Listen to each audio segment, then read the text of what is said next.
Roma 10:8-11. Ang salita ay malapit sa iyo, nasa iyong bibig at sa iyong puso.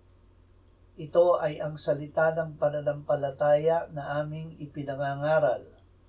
Sapagkat kung ipahahayag mo sa pamamagitan ng iyong bibig si Jesus na Panginoon, at sasampalataya ka sa iyong puso na binuhay siyang muli ng Diyos mula sa mga patay, ay maliligtas ka.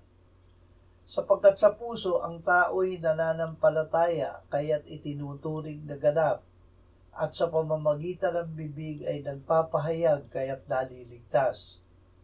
Sapagkat sinasabi ng kasulatan, ang bawat sumasampalataya sa Kanya ay hindi malalagay sa kahihiyan. Magpasya na maligtas. Ipinarinig at inilagay ng Diyos sa ating puso at bibig sa pamamagitan ng Espiritu Santo ang mabuting balita na si Jesucristo ang Kanyang anak na namatay para sa ating kasalanan, inilibing at Kanyang muling binuhay. Nasa atin ang pagpapasya na manalig sa mabuting balita at tanggapin si Jesus na Panginoon.